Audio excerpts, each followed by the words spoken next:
dari semula.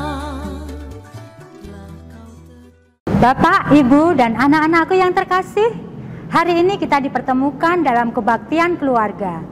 Kiranya kita semua sehat, penuh sukacita, dan kehangatan kasih sayang di dalam keluarga kita. Mari kita bersama-sama mempersiapkan diri untuk bersyukur atas kasih dari surga.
Kebaktian keluarga ini kita alaskan dalam pengakuan.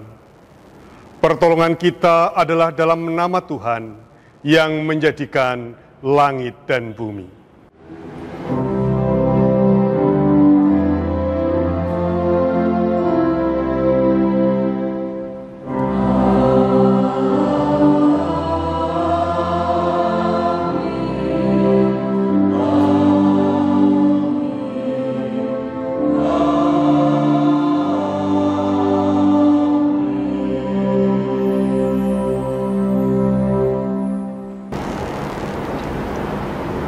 Kasih karunia dan damai sejahtera dari Allah Bapa kita dan dari Tuhan Yesus Kristus menyertai saudara sekalian. Dan menyertai saudara juga. Saudara, pernahkah kita jengkel dan marah? Lalu apa yang kita rasakan? Padahal kita adalah pengikut Tuhan yang dipanggil untuk mengalirkan kasih. Pernahkah kita benci pada orang lain? Padahal kita pengikut Tuhan yang dipanggil untuk mengampuni. Bersyukurlah karena kita diberi Tuhan kemampuan untuk mengatasi kejengkelan dan kebencian. Karena kasih Tuhan besar.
Marilah kita naikkan doa kita. Ya Allah, kami bersyukur kepadamu karena Engkau kembali memberi kesempatan bagi kami untuk bersekutu bersama dalam keluarga Allah. Melalui keluarga kami masing-masing, kami diperkenankan untuk berbakti pada minggu ini. Kami bersyukur kepadamu atas setiap penyertaan dan limpahan berkat-berkat-Mu, terlebih anugerah yang terindah, kehadiran Yesus Kristus, penebusan, kebangkitannya yang menjadikan kehidupan kami merasakan anugerah dan kehadiran Allah waktu demi waktu yang senantiasa menyertai dan menuntun kami. Kami mohon ya Allah, Engkau yang akan memampukan kami untuk memiliki kerendahan hati, senantiasa berserah kepadamu, dan biarlah kami senantiasa mengungkapkan akan kerinduan kami, kebersamaan kami, karena Engkaulah sumber kehidupan kami. Ampunkanlah setiap dosa dan kesalahan kami, dan biarlah Bapa, kami Engkau perkenankan untuk menerima firman-Mu pada saat ini. Roh Kudus-Mu yang akan memampukan kami untuk mendengarkan, merenungkan, terlebih menjadikannya pegangan dalam kehidupan kami hari lepas hari. Dalam Kristus Yesus kami berdoa. Amin. 1 Petrus 3 ayat 13 sampai dengan 20. Menderita dengan sabar. Dan siapakah yang akan berbuat terhadap kamu jika kamu rajin berbuat baik? Tetapi sekalipun kamu harus menderita juga karena kebenaran, kamu akan berbahagia. Sebab itu, janganlah kamu takuti apa yang mereka takuti, dan janganlah gentar. Tetapi kuduskanlah di dalam hati sebagai Tuhan, dan siap sedialah pada segala waktu untuk memberi pertanggungan jawab kepada tiap-tiap orang yang meminta pertanggungan jawab dari kamu tentang pengharapan yang ada padamu. Tetapi haruslah dengan lemah lembut dan hormat, dan dengan hati nurani yang murni, supaya mereka yang memfitnah kamu karena hidupmu yang saleh dalam Kristus menjadi malu karena fitnahan mereka itu. Sebab lebih baik menderita karena berbuat baik, jika hal itu dikehendaki Allah, daripada menderita karena berbuat jahat. Sebab juga Kristus telah mati sekali untuk segala dosa kita, Ia yang benar untuk orang-orang yang tidak benar, supaya Ia membawa kita kepada Allah. Ia yang telah dibunuh dalam keadaannya sebagai manusia, tetapi yang telah dibangkitkan menurut roh. Dan di dalam roh itu juga, Ia pergi memberitakan Injil kepada roh-roh yang di dalam penjara, yaitu kepada roh-roh mereka yang dahulu pada waktu Nuh tidak taat kepada Allah, ketika Allah tetap menanti dengan sabar waktu Nuh sedang mempersiapkan bahteranya, di mana hanya sedikit, yaitu 8 orang yang diselamatkan oleh air bah. Demikianlah sabda Tuhan. Berbahagialah orang yang mendengar dan memelihara dalam kehidupan sehari-hari. Haleluya.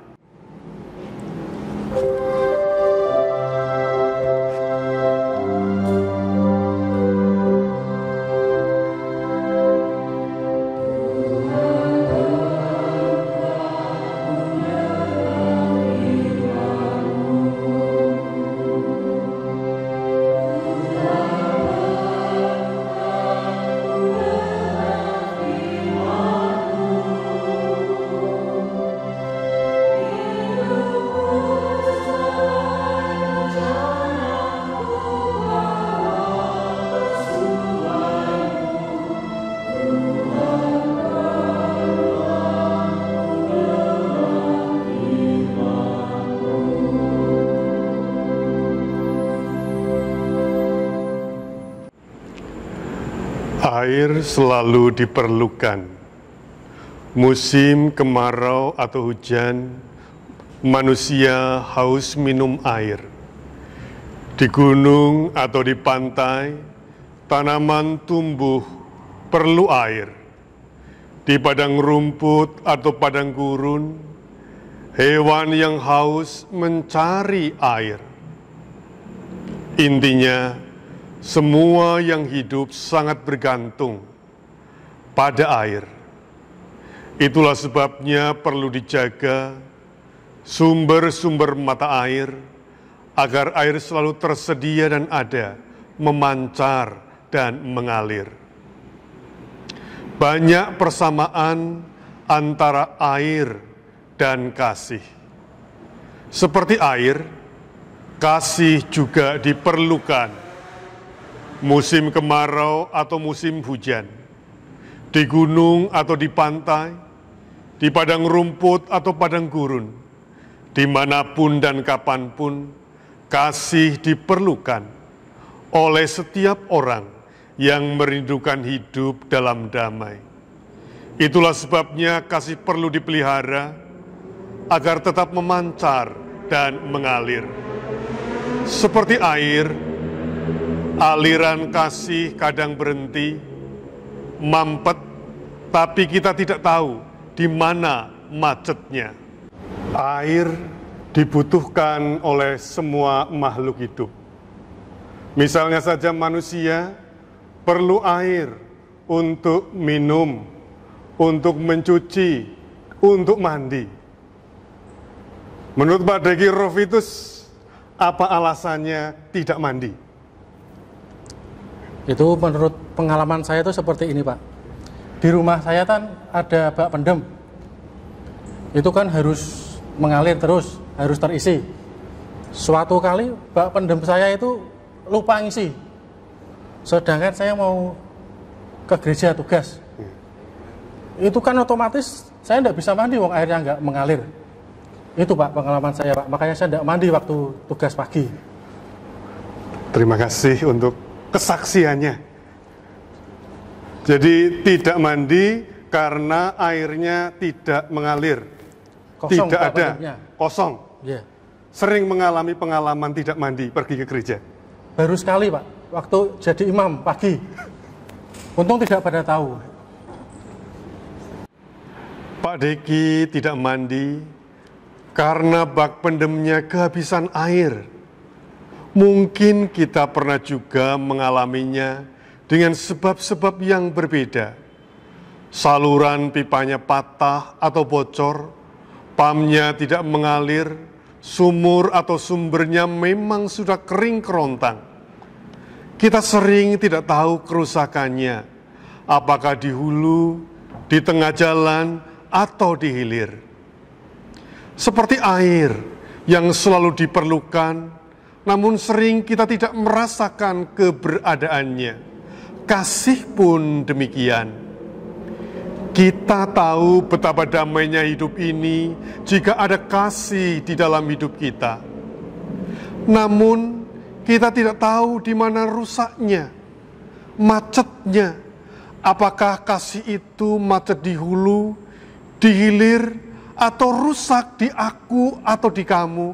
Kita seringkali tidak tahu. Mengasihi, mengampuni adalah sebuah prinsip di dalam kehidupan kita.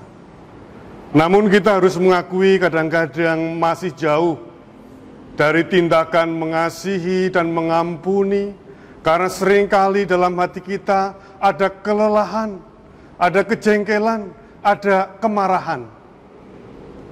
Menurut Pak Gunarto, apa yang membuat kita sering jengkel, sering marah, apa saja, apa sebabnya, dan apa yang kita lakukan, katakan ketika kita sedang mengalami kejengkelan dan kemarahan itu?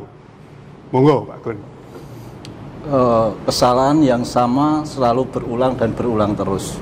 Itu yang membuat saya merasa jengkel, marah, dan kata-kata yang sering saya keluarkan, kenapa kok nggak pernah mau berubah? Itu yang selalu saya katakan. Yang diharapkan berubah, orang yang membuat Anda marah, atau Anda yang harusnya berubah? Kita harusnya, dua-duanya harus berubah. Dua-duanya Iya. harus berubah Iya. untuk mengasihi dan mengampuni. Ketika jengkel, marah, sulit mengampuni, apalagi berbagi, itulah tanda bahwa aliran kasih sedang bermasalah di dalam kita. Bukan kasihnya yang bermasalah, tapi kitanya sebagai saluran yang semestinya mengalirkan kasih sedang mengalami kemampetan dan kemacetan. Seperti air yang mampet, kalau tidak di hulu, ya di hilir. Demikian juga kasih yang macet sumbernya ada dua. Pertama, di dalam diriku, dan yang kedua, di luar diriku. Yang pertama, hidup terasa tidak sukacita, jauh dari bahagia. Ini karena di dalam diriku tidak tinggal tetap kasih. Mungkin karena penyebabnya adalah macet di hulu, yaitu tepat di hati kita yang mengeras. Atau di hilir, yaitu tangan kita tidak mudah terulur untuk menjadi saluran kasih. Atau yang kedua, ketidaksukacitaan ini bukan dikarenakan oleh kita, melainkan karena keadaan di luar kita yang memang penuh dengan persoalan. Lingkungan yang berpersoalan, sedang mengalami kesusahan, menjadikan kita tidak bahagia. Istri yang sedang jengkel, menjadikan kita kesetrum jengkel juga. Tetangga yang sedang iri menulari kita dengan virus benci. Jadi sumber persoalan macetnya kasih itu bisa di kita atau di mereka, atau gabungan antara kita dengan mereka, sehingga kita kesulitan untuk merasakan kasih. Pertanyaannya adalah, apakah lingkungan yang tidak oke, yang sedang mengalami paceklik, mengalami pagebluk seperti wabah corona ini, dapat menjadi alasan yang sah untuk kita tidak oke, untuk kita tidak hidup dalam kasih, untuk kita tidak mengalirkan kasih? Surat 1 Petrus 3, ayat 13 sampai dengan yang ke-20, menggambarkan kehidupan gereja awal yang sedang mengalami kesusahan karena persekusi. Mereka, orang-orang Kristiani waktu itu, mengalami penolakan, dikejar, ditangkap, dan dimasukkan ke dalam penjara. Namun keadaan yang sulit ini tidak menjadikan mereka memiliki alasan untuk tidak berbuat baik. Ayat yang ke-13 dan ke-14 dinyatakannya bagi kita. Dan siapakah yang akan berbuat jahat terhadap kamu jika kamu rajin berbuat baik? Tetapi sekalipun kamu harus menderita juga karena kebenaran, kamu akan berbahagia. Ayat ini artinya, meskipun keadaan tidak oke, ada ancaman penderitaan, perbuatan baik yang berdasar kasih harus tetap dilakukan. Kita tidak bisa menjadikannya sebagai alasan untuk tidak berbuat baik. Kita tidak bisa menunggu keadaan baik dahulu, baru kita berbuat baik kemudian. Kita tidak bisa menyalahkan keadaan sebagai penyebab macetnya aliran kasih. Justru dalam keadaan yang tidak baik, kasih harus terus dipancarkan dan dialirkan. Karena aliran kasih membawa setiap orang, Anda, saya, dan mereka pada kemurahan rahmat Allah. Saudara-saudara, ayat 18 dinyatakannya kepada kita juga. Sebab juga Kristus telah mati sekali untuk segala dosa kita. Ia yang benar untuk orang-orang yang tidak benar, supaya ia membawa kita kepada Allah. Artinya, kasih dan kebaikan Kristus dinyatakan hingga ia menderita di kayu salib meskipun kita belum atau tidak melakukan kasih kepadanya, supaya kasih Kristus membawa kita mengenal, masuk lebih dalam kepada kasih dan kemurahan Allah. Bapak, Ibu, Saudara, dan anak-anak yang dicintai Allah, masa pandemi ini dapat menjadi saat yang sulit dan semakin sulit. Anak-anak, mereka sudah sulit untuk bermain dan belajar, tidak seperti sebelumnya. Bagi orang dewasa, sulit untuk bekerja, tidak seperti sebelumnya. Dan banyak hal yang lain yang tidak seperti sebelumnya, sekarang kita merasakannya sebagai kesulitan. Maka tidak heran, situasi pandemi ini seperti gambaran Presiden Uganda dalam kebaktian minggu yang lalu. Ia menggambarkan seperti keadaan perang, yaitu melawan virus corona. Namun bisa jadi justru keadaan yang sulit ini menjadi lahan yang subur untuk mengalirkan kasih. Mungkin justru keadaan ini akan membawa kita pada suatu kenormalan baru, dan kesanalah kasih harus tetap dialirkan. Memiliki kehidupan yang baik dan semakin baik adalah kehidupan yang kita harapkan. Terlebih dalam keadaan yang berkekurangan, kita mengharapkan kehidupan kita memiliki kecukupan. Ada harapan-harapan tertentu yang kita dambakan. Menurut Bu Kamtini, apa makna pengharapan di tengah-tengah kekurangan, kegelisahan, kecemasan, dan ketakutan yang bisa saja menimpa siapa saja, kapan saja, dan di mana saja? Bagi saya, pengharapan itu ada karena kita beriman kepada Tuhan. Jadi kita beriman, ada pengharapan. Pengharapan itu sendiri bagi saya adalah iman yang diwujud nyatakan di dalam perbuatan. Jadi tidak hanya sekedar percaya, tetapi kita melakukannya. Ketika kita khawatir, iman kita, percaya kita kepada Tuhan, membuat kita untuk melakukan sesuatu yang membawa kita tidak berkekhawatiran. Memiliki pengharapan, bertumbuh berdasar iman untuk melakukan sesuatu. Ya. Kira-kira apakah yang harus kita lakukan itu? Ya, khususnya ketika kita dalam masa kesulitan, dalam berbagai krisis yang mungkin dialami oleh banyak orang hari-hari ini. Ya, ketika kita berkekurangan, yang kita alami itu tidak sendirian begitu. Jadi ketika kita kesulitan tetapi masih mengingat orang lain, dan ketika kita masih memiliki hati untuk mau mendoakan, mau berbagi, itu bentuk dari pengharapan yang diwujud nyatakan.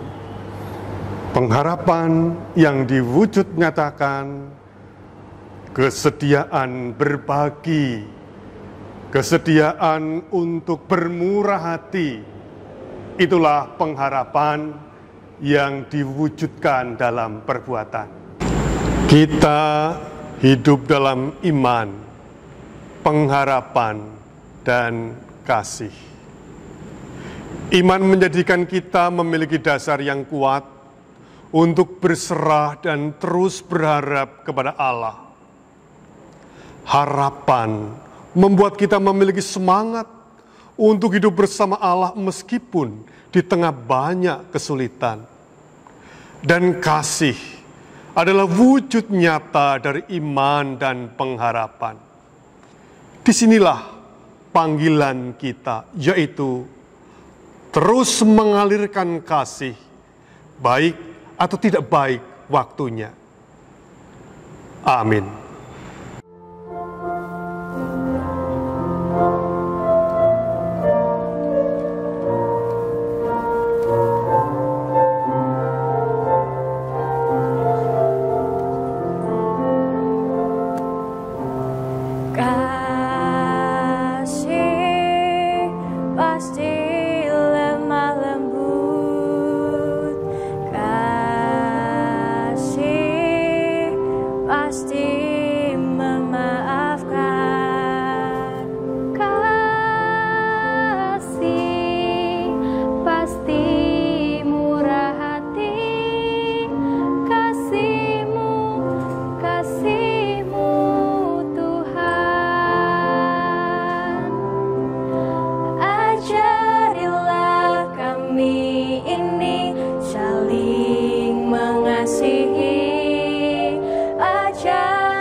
Jemaat yang dikasihi Tuhan, marilah memperbarui iman kita dengan mengucapkan pengakuan iman rasuli.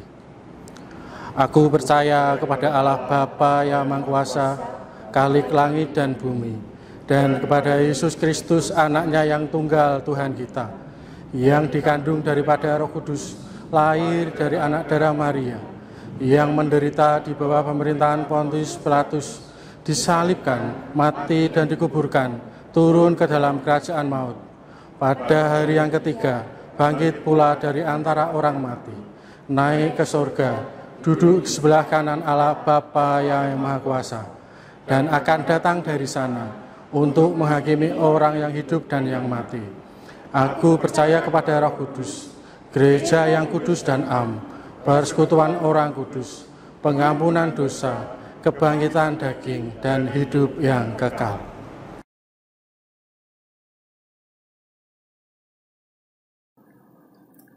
Tuhan, kami bersyukur untuk orang tua kami, untuk ayah, ibu, kakek, nenek, dan juga saudara-saudara kami. Berkatilah keluarga kami. Kami juga berterima kasih untuk waktu belajar dan bersekolah, meski saat ini kami belajar dari rumah. Kiranya Engkau beri kami sehat terbebas dari COVID-19. Dan Tuhan, tolong kami agar tetap gembira dan rajin dalam mengerjakan tugas-tugas sekolah. Juga Tuhan tolong teman-teman yang akan melanjutkan studi ke tingkat yang lebih tinggi. Terima kasih Tuhan Yesus, terimalah doa kami.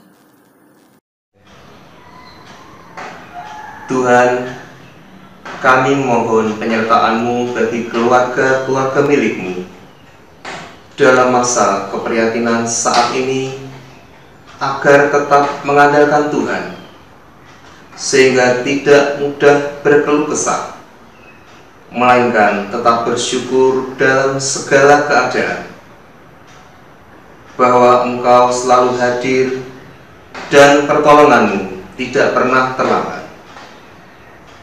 Bukakanlah jalanmu bagi keluarga yang sedang mengalami kesulitan ekonomi, yang sedang mengalami PHK, agar Engkau pun menyediakan rezeki untuk mereka. Bagi keluarga yang sedang mengalami sakit, duka cita, Engkau berkenan hadir, menyembuhkan dan menghibur mereka. Bagi keluarga-keluarga yang sedang berbahagia, Tuhan mendukung mereka. Tuhan, kami mohon tetaplah menjadi kepala rumah tangga kami. Berilah Roh Kudus menerangi rumah tangga kami, sehingga tetap dalam keutuhan. Terimalah doa kami ya Tuhan. Kami menyatukan hati memohon kemurahan Tuhan untuk gereja-gerejamu di tengah situasi pandemik virus COVID-19 ini, agar tetap giat melakukan tugas-tugas pelayanan, tetap bersukacita dalam persekutuan ataupun ibadah-ibadah secara online. Adanya pembatasan jarak kiranya tidak menjauhkan kami dalam ikatan cinta kasih dan dalam doa. Berkatilah gereja-gereja agar menjadi gereja yang hadir di tengah-tengah kehidupan umat, menolong sesama, memperhatikan yang menderita dengan karya nyata. Juga gerejamu di GKJ BPM, tolonglah untuk tetap guyup rukun, saling memperhatikan dan mendukung, sehingga kehidupan jemaatmu merasakan kehadirannya. Berkatilah kegiatan, kepanitiaan, juga dalam kemajelisan, agar bekerja sama dan bersama-sama bekerja untuk kemuliaan-Mu. Terimalah doa kami ya Tuhan. Ya Tuhan, tolonglah bangsa kami Indonesia dalam mengatasi pandemi virus COVID-19 dengan segala upaya dan kebijakan yang diterapkan bangsa ini segera bisa keluar dari krisis saat ini. Lindungilah negara dan para pemimpin kami. Kami juga berdoa bagi para tenaga kesehatan yang sedang berjuang menolong sesama yang terpapar virus COVID-19. Tuhan, melindungi mereka dan semua pasien segera sembuh. Kabulkanlah doa kami ya Tuhan, dalam nama Tuhan Yesus. Amin. Kini kita diberikan kesempatan untuk mempersembahkan apa yang kita miliki. Ayat persembahan diambil dari 1 Tawarik 29 ayat 14 berbunyi, sebab siapakah aku ini dan siapakah bangsaku, sehingga kami mampu memberikan persembahan sukarela seperti ini.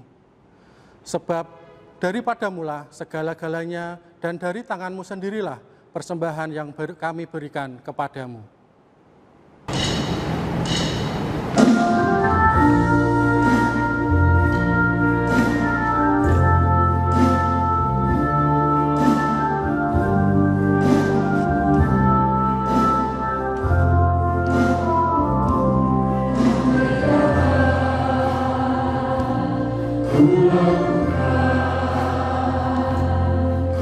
Yang mulia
Saudara yang terkasih, mari kita membawa persembahan kepada Tuhan di dalam doa.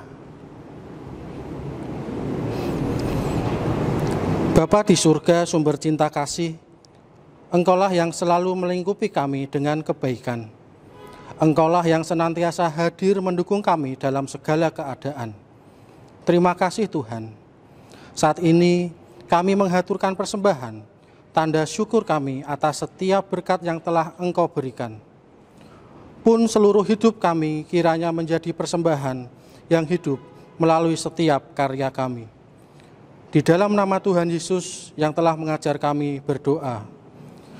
Bapa kami yang di surga, dikuduskanlah namamu, datanglah kerajaanmu, jadilah kehendak-Mu di bumi seperti di surga. Berikanlah kami pada hari ini makanan kami yang secukupnya, dan ampunilah kami akan kesalahan kami, seperti kami juga mengampuni orang yang bersalah kepada kami. Dan janganlah membawa kami ke dalam pencobaan, tetapi lepaskanlah kami daripada yang jahat. Karena Engkaulah yang mempunyai kerajaan dan kuasa dan kemuliaan sampai selama-lamanya. Amin. Bapak, Ibu, dan anak-anakku, kita sudah mendengarkan firman Tuhan dan pengajarannya. Dan sebentar lagi ibadah keluarga akan usai. Saatnya bagi kita untuk menjadi pelaku firman Tuhan, menjadi pelaku kasih dalam hidup kita sehari-hari, agar nama Tuhan dipermuliakan.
Marilah kita berbakti dalam kehidupan sehari-hari.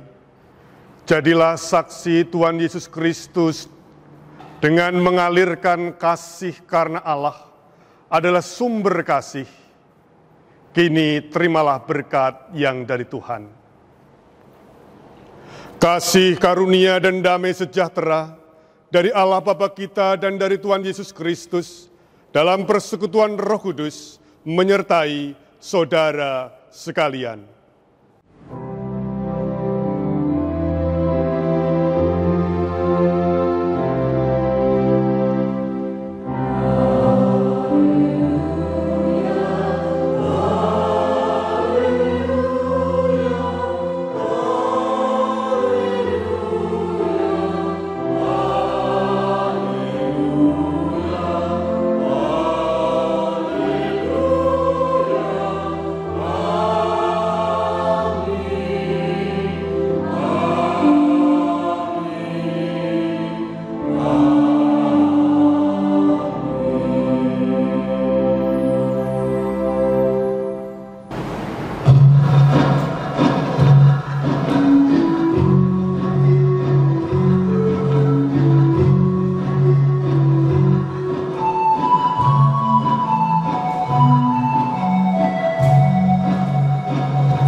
percaya.